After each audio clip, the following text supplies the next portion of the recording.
ભગવાન શિવને ભૂલથી પણ ન ચડાવો આ 5 વસ્તુઓ, મહાદેવ થઈ શકે છે ક્રોધિત, બગડી જશે દરેક કામ। ભારતમાં ભગવાન શિવની પૂજા કરનારા કરોડો લોકો છે। ભગવાન શિવને પ્રસન્ન કરવું સરળ છે, તેથી જ તેમને ભોલેનાથ કહેવામાં આવે છે। ભગવાન શિવને પ્રસન્ન કરવા માટે તેમના ભક્તો શિવલિંગને અનેક વસ્તુઓ અર્પણ કરે છે, જેમાં બીલીપત્ર, ધતુરા, અંજીરાના ફૂલનો સમાવેશ થાય છે। એવી કેટલીક વસ્તુઓ છે જે ભગવાન શિવને ન ચડાવવી જોઈએ, તો તેની વાત કરીએ મિત્રો આપણે આ વિડીયોમાં। સૌપ્રથમ છે હળદર। હળદરને લગભગ તમામ દેવી દેવતાઓની પૂજામાં સમાવેશ કરવામાં આવે છે, પરંતુ ભગવાન શિવની પૂજામાં હળદરને ક્યારેય સામેલ ન કરવી જોઈએ। મહાદેવને એકાંકિત માનવામાં આવે છે અને સૌંદર્ય પ્રસાધનોનો હળદરનો ઉપયોગ થાય છે। મહાદેવ સાંસારિક સુખનો ત્યાગ કર્યો છે, તેથી તેમની પૂજામાં હળદરનો સમાવેશ થતો નથી। માન્યતા અનુસાર મિત્રો ભગવાન શિવને હળદર ચડાવવાથી ચંદ્ર નિર્બળ બને છે। 2. કુમકુમ। ભગવાન ભોલેનાથની પૂજામાં કુમકુમનો ઉપયોગ ક્યારેય થતો નથી। શિવલિંગ પર કુમકુમ ચડાવવું વર્જિત માનવામાં આવે છે। મહાદેવને એકાંકિત માનવામાં આવે છે અને એકાંતવાસીઓ તેમના કપાળ પર રાખ લગાવે છે। ભગવાન શિવ પણ ભસ્મથી પોતાના કપાળને શણગારે છે। કુમકુમને પરિણીત મહિલાઓનું રત્ન માનવામાં આવે છે। આ કારણથી ભગવાન શિવને કુમકુમ ચડાવવાની મનાઈ છે।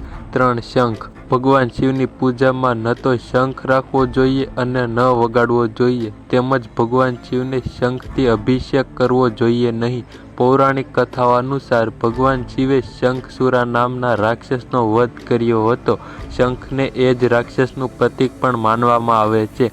આ રાક્ષસ ભગવાન વિષ્ણુનો ભક્ત હતો, તેથી ભગવાન વિષ્ણુની પૂજામાં તેમજ અન્ય દેવી દેવતાઓની પૂજામાં શંખ ફૂંકવામાં આવે છે।